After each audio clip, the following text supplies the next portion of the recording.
Ooze by Anthony M. Rudd. In the heart of a second-growth, piney woods jungle of southern Alabama, a region sparsely settled by backwoods blacks and queer, half-wild people descended from Acadian exiles of the mid-18th century, stands a strange, enormous ruin. Interminable trailers of Cherokee rose, white-laden during a single month of spring, have climbed the heights of its 3 remaining walls. Palmetto fans rise knee-high above the base. A dozen scattered live oaks, now belying their nomenclature because of choking tufts of gray, Spanish moss, and 2-foot circlets of mistletoe parasite, which have stripped bare of foliage and gnarled, knotted limbs, lean fantastic beards against the crumbling brick. Immediately beyond, where the ground becomes soggier and lower, dropping away hopelessly into the tangle of dogwood, holly, poison sumac, and pitcher plants that is moccasin swamp. Undergrowth of titi and anise has formed a protecting wall, impenetrable to all save the furtive ones. Some few outcasts utilize the stinking depths of that sinister swamp, distilling shinny of pure con, liquor for illicit trade. Tradition states that this is the case, at least a tradition which antedates that of the premature ruin by many decades. I believe it, for during evenings intervening between investigations of the awesome spot, I was often approached as a possible customer by woodbillies who could not fathom how anyone dared venture near without plenteous fortification of liquid courage. I know shinny, therefore I did not purchase it for personal consumption. A dozen times I bought a quart or two, merely to establish credit among the Cajuns, pouring away the vile stuff immediately into the sodden ground. It seems that only through filtration and condensation of their dozens of weird tales regarding Dade House could I arrive at understanding of the mystery and weight of horror hanging about the place. Certain it is that, out of all the superstitious cautioning, head-wagging, and whispered nonsensities, I obtained only 2 indisputable facts. The first was that no money, and no supporting battery of 10-gauge shotguns loaded with chilled shot, could induce either Cajun or darky of the region to approach within 500 yards of that flowering wall. The second fact I shall dwell upon later. Perhaps it would be as well, as I am only a mouthpiece in this chronicle, to relate in brief why I came to Alabama on this mission. I am a scribbler of general fact articles, no fiction writer as was Lee Cranmer, though doubtless the confession is superfluous. Lee was my roommate during college days. I knew his family well, admiring John Corliss Cranmer even more than I admired the son and friend, and almost as much as Peggy Breed, whom Lee married. Peggy liked me, but that was all. I cherish sanctified memory of her for just that much, as no other woman before or since has granted this gangling dyspeptic even a hint of joyous and sorrowful intimacy. Work kept me to the city. Lee, on the other hand, coming of wealthy family and, from the first, earning from his short stories and novel royalties more than I wrested from editorial coffers, needed no anchorage. He and Peggy honeymooned a 4-month trip to Alaska, visited Honolulu the next winter, fished for salmon on Kane's River, New Brunswick, and generally enjoyed the outdoors at all seasons. They kept an apartment in Wilmette, near Chicago, yet during the few spring and fall seasons they were home, both preferred to rent a suite at one of the country clubs to which Lee belonged. I suppose they spent 3 or 5 times the amount Lee actually earned, yet for my part, I only honored that the two should find such great happiness in life and still accomplish artistic triumph. They were honest, zestful young Americans, the type, and pretty nearly the only type, $2 million cannot spoil. John Corliss Cranmer, father of Lee, though as different from his boy as a microscope is different from a painting by Remington, was even further from being dollar-conscious. He lived in a world bounded only by the widening horizon of biological science, and his love for the two who would carry on that Cranmer name. Many a time I used to wonder how it could be that as gentle, clean-souled, and lovable a gentleman as John Corliss Cranmer could have ventured so far into scientific research without attaining small-caliber atheism. Few do. He believed both in God and humankind. To accuse him of murdering his boy and the girl wife who he had come to be loved as the mother of baby Elsie, as well as blood and flesh of his own family, was a gruesome, terrible absurdity. Yes, even when John Corliss Cranmer was declared unmistakably insane. Lacking a relative in the world, baby Elsie was given to me, and the middle-aged couple who had accompanied the three as servants about half of the known world. Elsie would be Peggy over again. I worshipped her, knowing that if my stewardship of her interest could make her a woman of Peggy's loveliness and worth, I should not have lived in vain. And at 4, Elsie stretched out her arms to me after a vain attempt to jerk out the bobbed tail of Lord Dick, my tolerant old Airedale, and called me Papa. I felt a deep-down choking. Yes, those strangely long black lashes someday might droop in fun or coquetry, but now baby Elsie had a wistful, trusting seriousness in depths of ultramarine eyes, that same seriousness which only Lee had brought to Peggy. Responsibility in one instant became double. That she might come to love me as more than foster parent was my dearest wish. Still, through selfishness, I could not rob her of rightful heritage. She must know in after years, and the tale that I would tell her must not be the horrible suspicion which had been bandied about in common talk. I went to Alabama, leaving Elsie in the competent hands of Mrs. Daniels and her husband, who had helped care for her since birth. In my possession, prior to the trip, were the scant facts known to the authorities at the time of John Corliss Cranmer's escape and disappearance. They were incredible enough. For conducting biological research upon forms of protozoan life, John Corliss Cranmer had hit upon this region of Alabama, near a great swamp teeming with microscopic organisms, and situated in a semi-tropical belt where freezing weather rarely intruded to harden the bogs. The spot seemed ideal for this purpose. Through Mobile, he could secure supplies daily by truck. The isolation suited him. With only an octoroon man to act as chef, houseman, and valet for the times he entertained visitors, he brought down scientific apparatus, occupying temporary quarters in the village of Burdett's Corners, while his woods house was in process of construction. By all accounts, the lodge, as he termed it, was a substantial affair of 8 or 9 rooms, built of logs and planed lumber bought at Oak Grove. Lee and Peggy were expected to spend a portion of each year with him. Quail, wild turkey, and deer abounded, which fact made such a vacation certain to please the pair. At other times, all save 4 rooms were closed. This was in 1907, the year of Lee's marriage. 6 years later, when I came down, no sign of a house remained, except certain mangled and rotting timbers projected from viscid soil, or what seemed like soil, and a 12-foot wall of brick had been built to enclose the house completely. One partition of this had fallen inward. I wasted weeks of time first, interviewing officials of the police department at Mobile, the town marshals and county sheriffs of Washington and Mobile counties, and officials of the psychopathic hospital from which Cranmer made his escape. In substance, the story was one of baseless homicidal mania. Cranmer the elder had been away until late fall, attending 2 scientific conferences in the north, and then going abroad to compare certain of his findings with those of a Dr. Gemmler of Prague University. Unfortunately, Gemmler was assassinated by a religious fanatic shortly afterward. The fanatic voiced virulent objection to all Mendelian research as blasphemous. This was his only defense. He was hanged. Search of Gemmler's notes and effects revealed nothing save an immense amount of laboratory data on karyokinesis, the process of chromosome arrangement occurring in first-growing cells of higher animal embryos.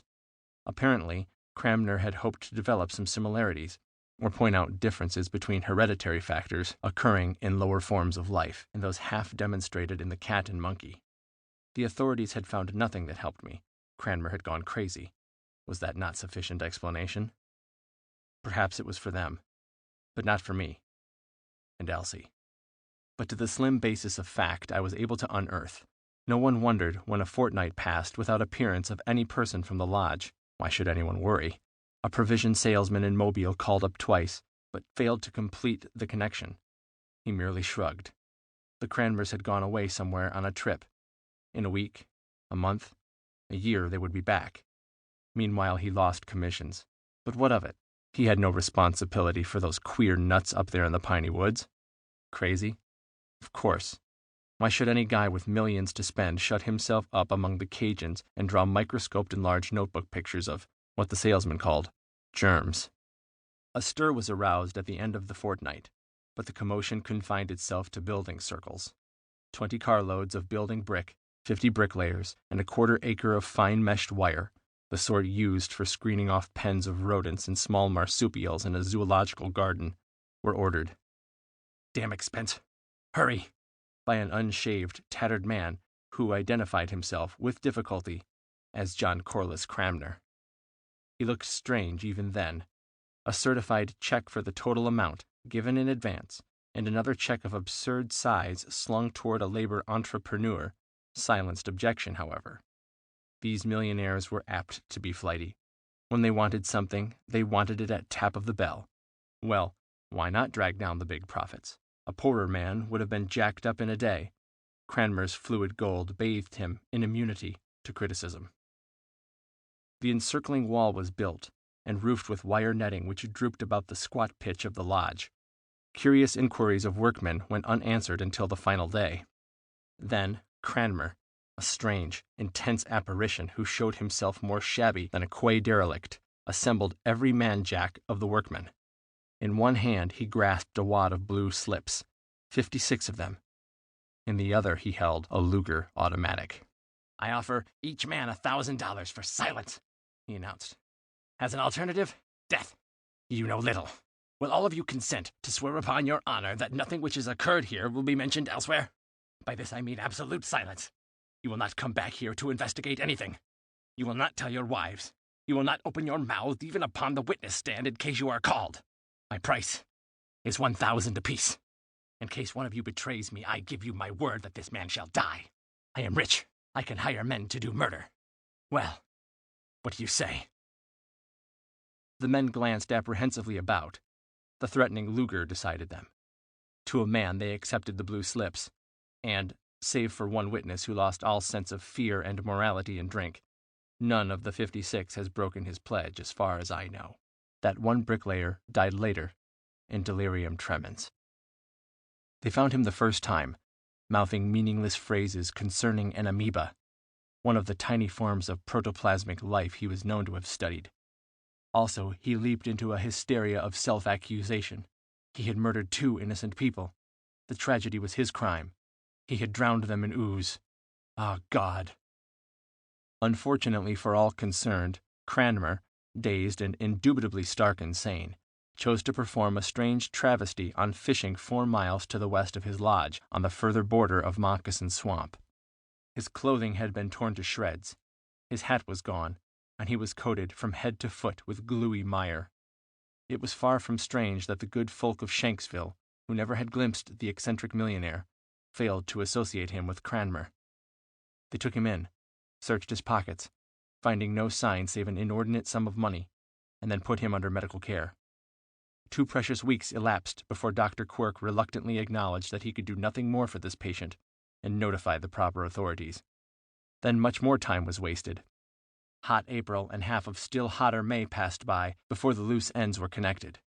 Then it did little good to know that this raving unfortunate was Cranmer, or that the 2 persons of whom he shouted in disconnected delirium actually had disappeared. Alienists absolved him of responsibility. He was confined in a cell reserved for the violent. Meanwhile, strange things occurred back at the lodge, which now, for good and sufficient reason, was becoming known to dwellers of the woods as Dead House. Until one of the walls fell in, however, there had been no chance to see, unless one possessed the temerity to climb either one of the tall live oaks or mount the barrier itself. No doors or opening of any sort had been placed in that hastily constructed wall. By the time the western side of the wall fell, not a native for miles around but feared the spot far more than even the bottomless, snake-infested bogs which lay to the west and north. The single statement was all John Corliss Cranmer ever gave to the world. It proved sufficient. An immediate search was instituted. It showed that less than 3 weeks before the day of initial reckoning, his son and Peggy had come to visit him for the second time that winter, leaving Elsie in the company of the Daniels pair. They had rented a pair of Gordons for quail hunting and had gone out. That was the last anyone had ever seen of them. The backwoods Negro who glimpsed them stalking a covey behind their 2 pointing dogs had known no more, even when sweated through 12 hours of 3rd degree. Certain suspicious circumstances, having to do only with his regular pursuit of shinny transportation, had caused him to fall under suspicious at first. He was dropped. 2 days later, the scientist himself was apprehended, a gibbering idiot who sloughed his pole holding on to the baited hook into a marsh where nothing save moccasins, an errant alligator, or amphibian life could have been snared. His mind was 3/4 dead. Cranmer then was in the slate of the dope fiend who rouses to a sitting position to ask seriously how many Bolshevists were killed by Julius Caesar before he was stabbed by Brutus, or why it was that roller canary sang only on Wednesday evenings. He knew that tragedy of the most sinister sort had stalked through his life, but little more at first. Later, the police obtained that one statement that he had murdered 2 human beings, but never could means or motive be established. Official guess as to the means was no more than wild conjecture. It mentioned enticing the victims to the noisome depths of Moccasin Swamp, there to let them flounder and sink. The 2 were his son and daughter-in-law, Lee and Peggy. Then awaking with suddenness to assault 3 attendants with incredible ferocity and strength, John Corliss Cranmer escaped from Elizabeth Ritter Hospital. How he hid, how he managed to traverse 60-odd intervening miles and still balk detection remains a minor mystery to be explained only by the assumption that maniacal cunning sufficed to outwit saner intellects. Traverse those miles he did, though until I was fortunate enough to uncover evidence to this effect, it was supposed generally that he had made his escape as a stowaway on one of the banana boats, or had buried himself in some portion of the nearer woods where he was unknown. The truth ought to be welcome to householders of Shanksville, Burdett's Corners, and vicinage, those excusably prudent ones who to this day keep loaded shotguns handy and barricade their doors at nightfall. The first 10 days of my investigation may be touched upon in brief. I made headquarters in Burdett's Corners and drove out each morning, carrying lunch and returning for my grits and Piney Woods pork or mutton before nightfall. My first plan had been to camp out at the edge of the swamp, for opportunity to enjoy the outdoors comes rarely in my direction. Yet after one cursory examination of the premises, I abandoned the idea. I did not want to camp alone there, and I am less superstitious than a real estate agent. It was, perhaps, psychic warning, more probably the queer, faint, salt odor as of fish left to decay, which hung about the ruin, made too unpleasant an impression upon my olfactory sense. I experienced a distinct chill every time the lengthening shadows caught me near Deadhouse. The smell impressed me. In newspaper reports of the case, one ingenious explanation had been worked out. To the rear of the spot where Deadhouse had stood, inside the wall, was a swampy hollow, circular in shape. Only a little real mud lay in the bottom of the bowl-like depression now, but one reporter on the staff of the Mobile Register guessed that during the tenancy of the lodge, it had been a fish pool. Drying up of the water had killed the fish, who now permeated the remnant of mud with this foul odor. The possibility that Cranmer had needed to keep fresh fish at hand for some of his experiments silenced the natural objection that in a country where every stream holds gar, pike, bass, catfish, and many other edible varieties, no one would dream of stocking a stagnant puddle. After tramping about the enclosure, testing the queerly brittle, desiccated top stratum of earth within, and speculating concerning the possible purpose of the wall, I cut off a long limb of chinaberry and probed the mud. One fragment of fish spine would confirm the guess of that imaginative reporter. I found nothing resembling a piscal skeleton, but established several facts. First, this mud crater had definite bottom only 3 or 4 feet below the surface of remaining ooze. Second, the fishy stench became stronger as I stirred. Third, at one time the mud, water, or whatever had comprised the balance of content, had reached the rim of the bowl. The last showed by certain marks plain enough when the crusty, 2-inch stratum of upper coating was broken away. It was puzzling. The nature of that thin, desiccated effluvium, which seemed to cover everything even to the lower foot or 2 of brick, came in next for inspection. It was strange stuff, unlike any earth I had ever seen, though undoubtedly some form of scum drained in from the swamp at the time of the river floods or cloudbursts, which in this section are common enough in spring and fall. It crumbled beneath the fingers. When I walked over it, the stuff crunched hollowly. In fainter degree, it possessed the fishy odor also. I took some samples where it lay thickest upon the ground, and also a few where there seemed to be no more than a depth of a sheet of paper. Later, I would have a laboratory analysis made.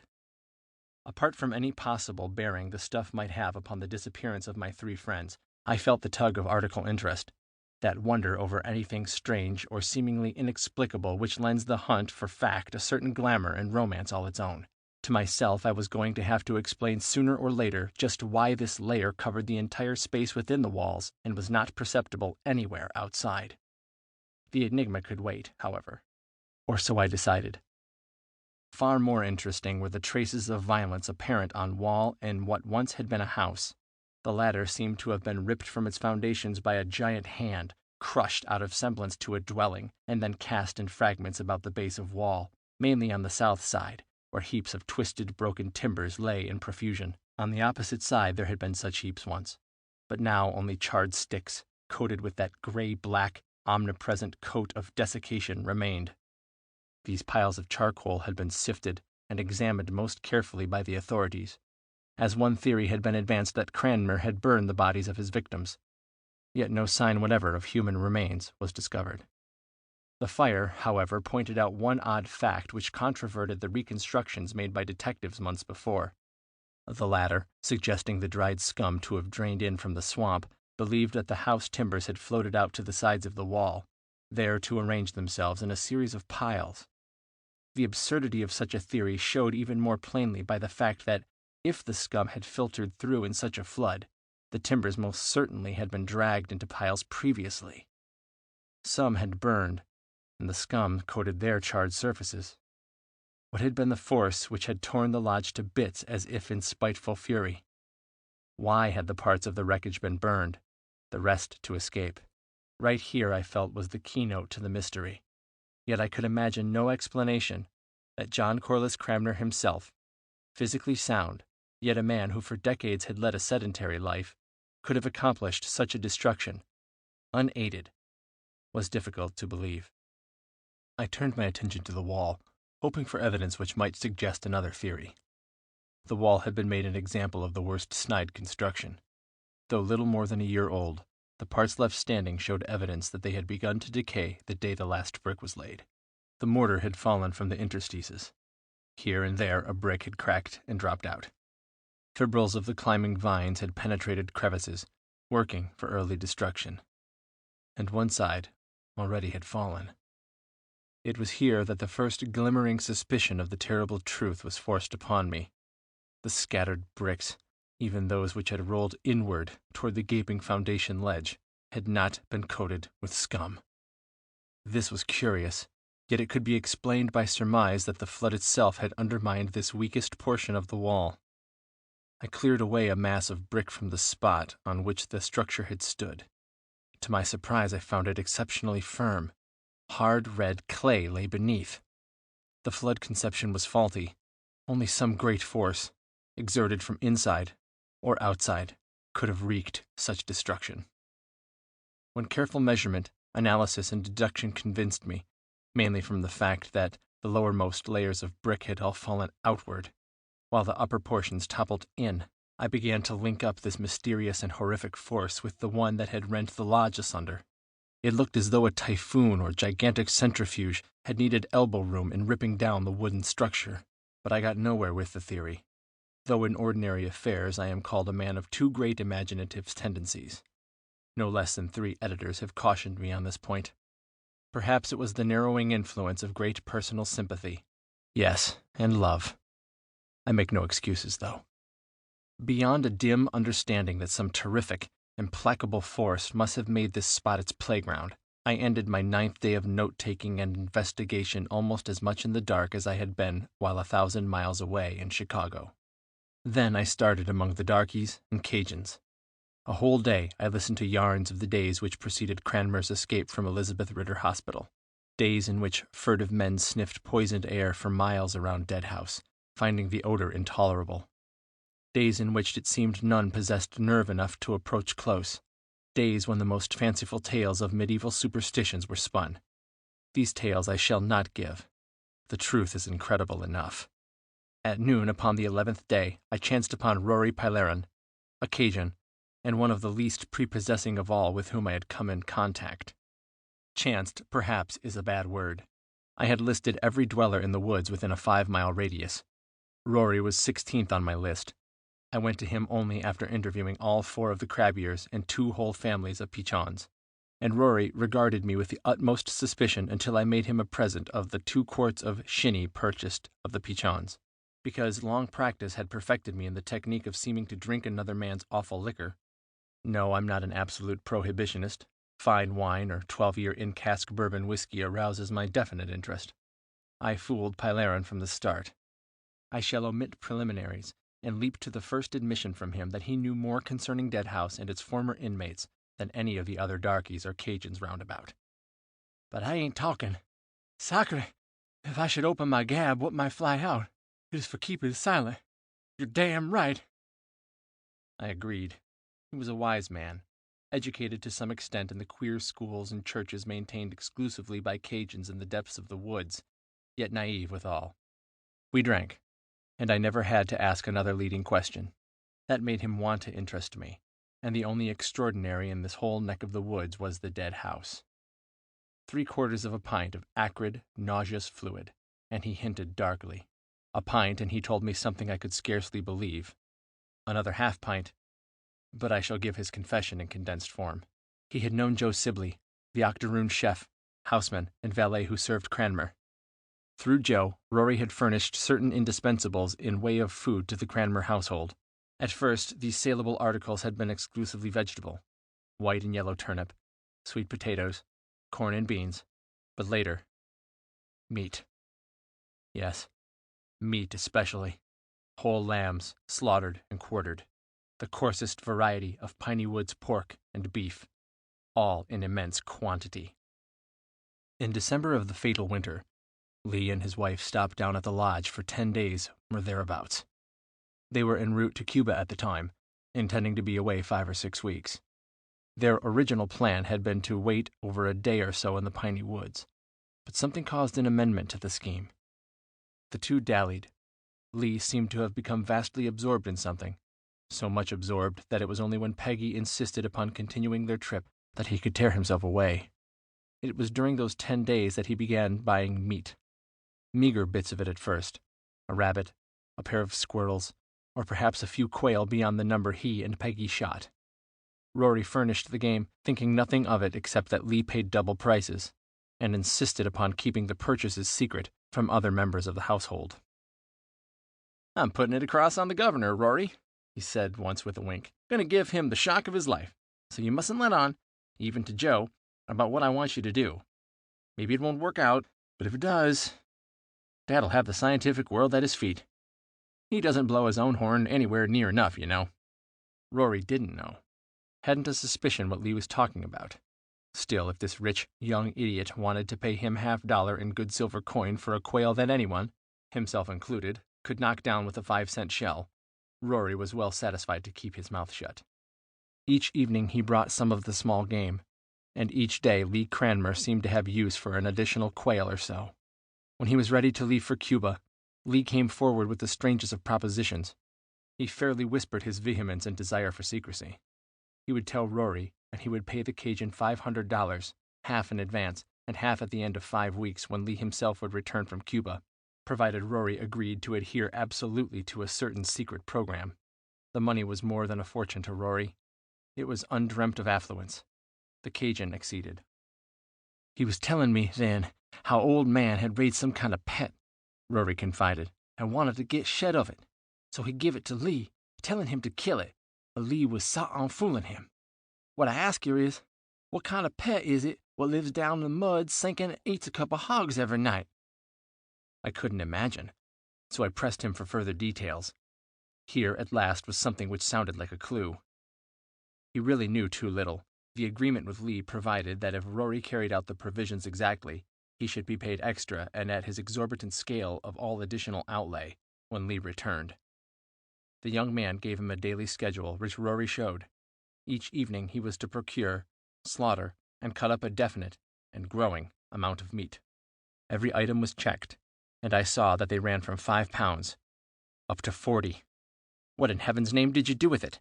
I demanded, excited now and pouring him an additional drink for fear caution might return to him. "Took it back through the brushes and slung it in the mud sink there, and something come up and drug it down." A gator? Diable, how should I know? It was dark. I wouldn't go close. He shuddered, and the fingers which lifted his glass shook with a sudden chill. Maybe you'd have done it, huh? Not me, though. The young fella told me to sling it in, and I slung it. A couple times I come around in the light, but there wasn't nothing there you could see. Just mud and some water. Maybe the thing didn't come out in daytimes. Perhaps not, I agreed, straining every mental recourse to imagine what Lee's sinister pet could have been. But you said something about 2 hogs a day? What did you mean by that? This paper, proof enough you're telling the truth so far, states on the 35th day you were to throw 40 pounds of meat, any kind, into the sink. 2 hogs, even the Piney Woods variety, weigh a lot, more than 40 pounds. That was after he come back. From this point onward, Rory's tale became more and more enmeshed in the vagaries induced by bad liquor. His tongue thickened.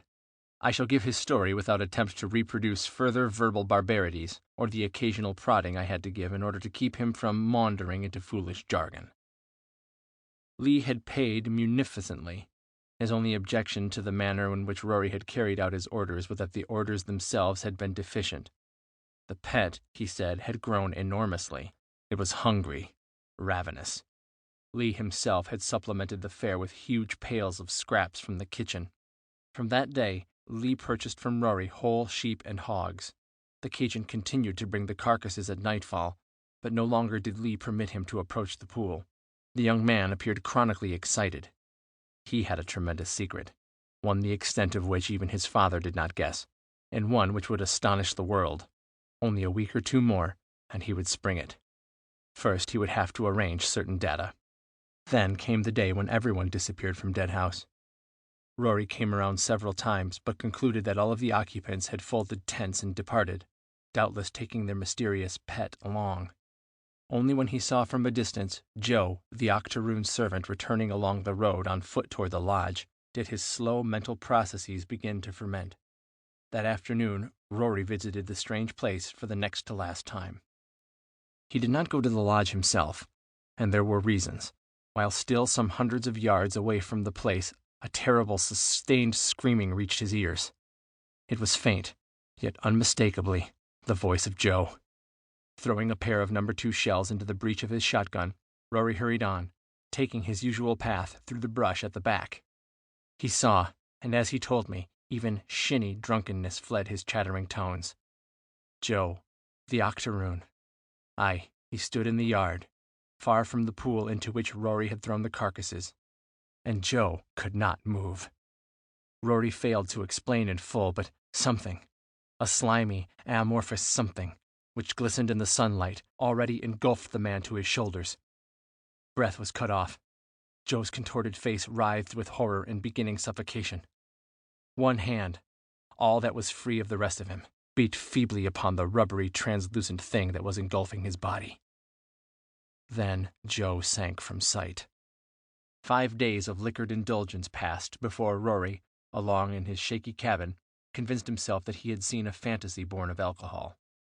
He came back the last time to find a high wall of brick surrounding the lodge, and including the pool of mud into which he had thrown the meat.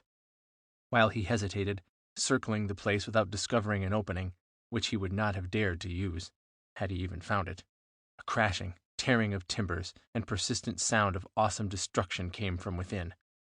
He swung himself into one of the oaks near the wall, and he was just in time to see the last supporting stanchions of the lodge give way outward. The whole structure came apart. The roof fell in. It seemed to move after it had fallen. Logs of wall, deserted layers of plywood in the grasp of the shearing machine. That was all. Soddenly intoxicated now, Rory mumbled more phrases, giving me the idea that on another day when he became sober once more, he might add to his statements. But I, numbed to the soul, scarcely cared. If that which he related was true, what nightmare of madness must have been consummated here? I could vision some things now which concerned Lee and Peggy. Horrible things. Only remembrance of Elsie kept me faced forward in the search, for now it seemed almost that the handiwork of a madman must be preferred to what Rory claimed to have seen. What had been that sinister translucent thing? That glistening thing which jumped upward about a man, smothering, engulfing. Queerly enough, though such a theory as came most easily to my mind now would have outraged reason in me if suggested concerning total strangers, I asked myself only what details of Rory's revelation had been exaggerated by fright and fumes of liquor. And as I sat on the creaking bench in his cabin, staring unseeing as he lurched down to the floor, fumbling with a lockbox of green tin which lay under his cot, and muttering, the answer to all my questions lay within reach. It was not until the next day, however, that I made the discovery. Heavy of heart, I had re-examined the spot where the lodge had stood, then made my way to the Cajun's cabin again, seeking sober confirmation of what he had told me during intoxication. In imagining that such a spree for Rory would be ended by a single night, however, I was mistaken. He lay sprawled almost as I had left him. Only 2 factors were changed. No shinny was left, and lying open with its miscellaneous contents strewed about was the tin box. Rory somehow had managed to open it with the tiny key still clutched in his hand. Concern for his safety alone was what made me notice the box. It was a receptacle for small fishing tackle of the sort carried here and there by any sportsman. Tangles of dowagiac minnows, spool hooks ranging in size to silver-backed number 8s, 3 reels still carrying line of different weights, spinners, casting plus wobblers, floating baits were spilled out upon the rough plank flooring where they might snag Rory badly if he rolled. I gathered them, intending to save him an accident. With the miscellaneous assortment in my hands, however, I stopped dead. Something had caught my eye, something lying flush with the bottom of the lockbox. I stared, and then swiftly tossed the hooks and other impediments upon the table. What I had glimpsed there in the box was a loose-leaf notebook, the sort used for recording laboratory data, and Rory scarcely could read, let alone write. Feverishly, a riot of recognition, surmise, hope, and fear bubbling in my brain, I grabbed the book and threw it open. At once I knew that this was the end. The pages were scribbled in pencil, but the handwriting was that precise chirography I knew as belonging to John Corliss Cranmer, the scientist. Could he not have obeyed my instructions? Oh, God! These were the words at top of the first page which met my eye. Because knowledge of the circumstances, the relation of which I pried out of the reluctant Rory only some days later when I had him in Mobile as a police witness for the sake of my friend's vindication, is necessary to understanding, I shall interpolate. Rory had not told me everything. On his late visit to the vicinage of Deadhouse he saw more. A crouching figure, seated Turk fashion on top of the wall, appeared to be writing industriously. Rory recognized the man as Cranmer, yet did not hail him. He had no opportunity. Just as the Cajun came near, Cranmer rose, thrust the notebook which had rested across his knees into the box. Then he turned, tossed outside the wall both the locked box and a ribbon to which was attached the key. Then his arms raised toward heavens. For 5 seconds he seemed to invoke the mercy of power beyond all of man's scientific prying. And finally he leaped. Inside. Rory did not climb to investigate. He knew that directly below this portion of wall lay the mud sink into which he had thrown the chunks of meat. This is a true transcription of the statement I inscribed, telling the sequence of actual events at Deadhouse. The original of the statement now lies in the archives of the Detective Department. Cranmer's notebook, though written in a precise hand, yet betrayed the man's insanity by incoherence and frequent repetitions. My statement has been accepted now both by alienists and by detectives who had entertained different theories in respect to the case. It quashes the noisome hints and suspicions regarding 3 of the finest Americans who ever lived, and also one queer supposition dealing with supposed criminal tendencies in poor Joe, the octoroon. John Corliss Cranmer went insane for sufficient cause. As readers of popular fiction know well, Lee Cranmer's forte was the writing of what is called, among fellows in his craft, pseudo-scientific theory.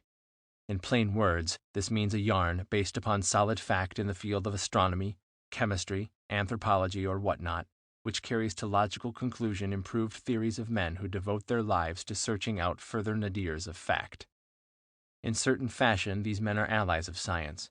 Often they visualize something which has not been imagined even by the best of men from whom they secure data, thus opening new horizons of possibility. In a large way, Jules Verne was one of these men in his day. Lee Cranmer bade fair to carry on the work in worthy fashion, work taken up for a period by an Englishman named Wells, but abandoned for stories of a different and, in my humble opinion, less absorbing type. Lee wrote 3 novels, all published, which dealt with such subjects.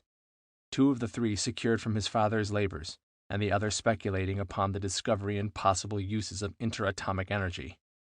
Upon John Corliss Cranmer's return from Prague that fatal winter, the father informed Lee that a greater subject than any with which the young man had dealt now could be tapped.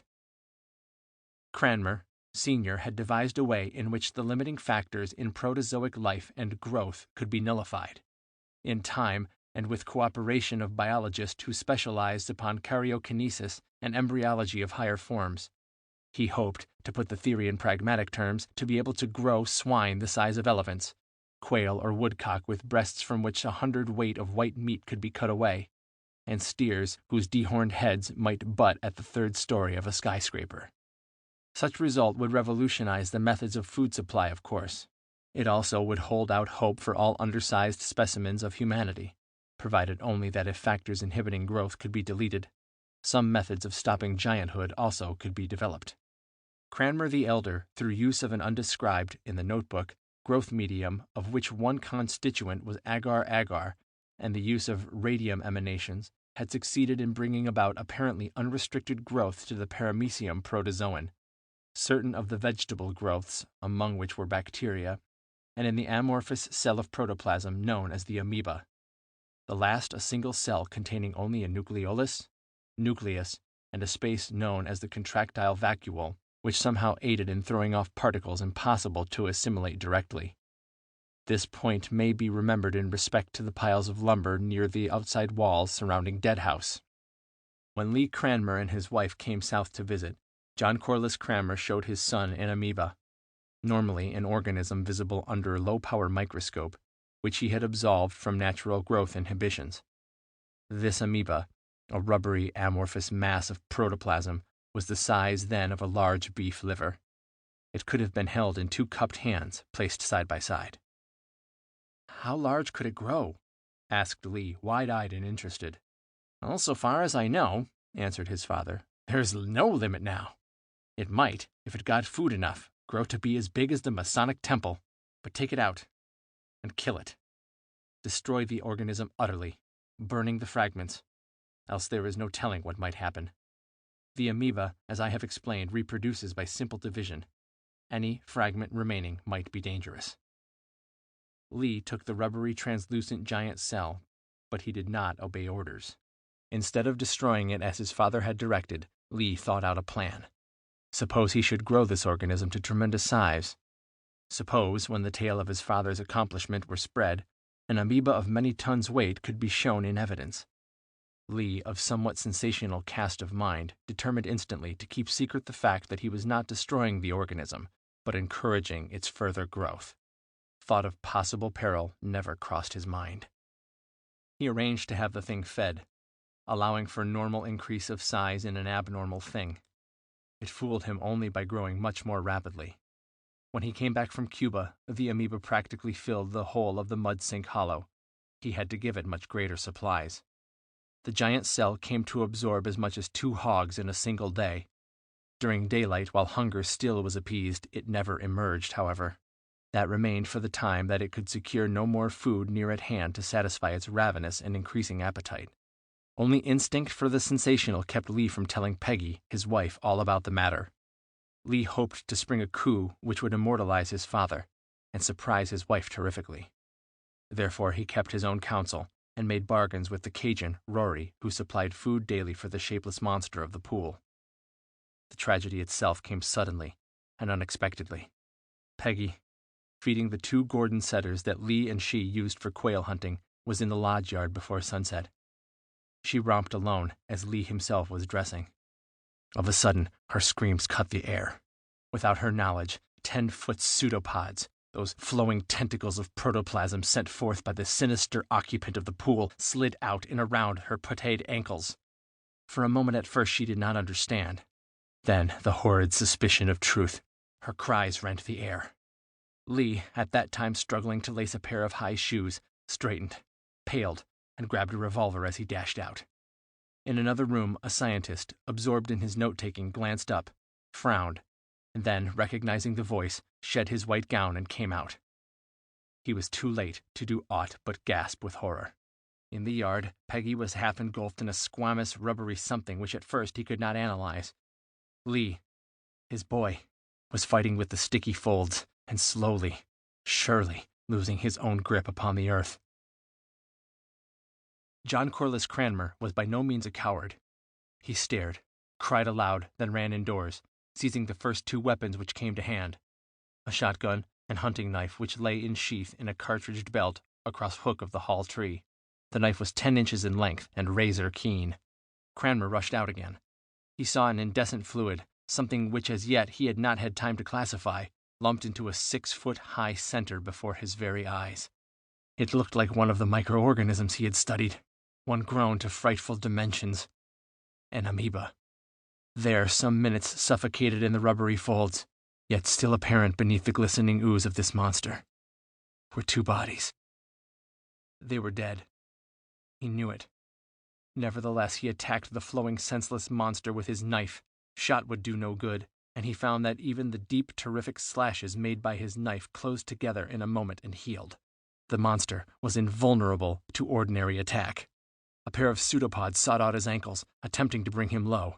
Both of these he severed and escaped. Why did he try? He did not know. The 2 whom he had sought to rescue were dead, buried under folds of this horrid thing he knew to be his own discovery and fabrication. Then it was that revulsion and insanity came upon him. There ended the story of John Corliss Cranmer, by Anthony M. save Rudd. for one hastily scribbled paragraph, evidently written at the time Rory had seen him atop the wall. May we not supply with assurance the intervening steps? Cranmer was known to have purchased a whole pen of hogs a day or 2 following the tragedy. These animals were never seen again.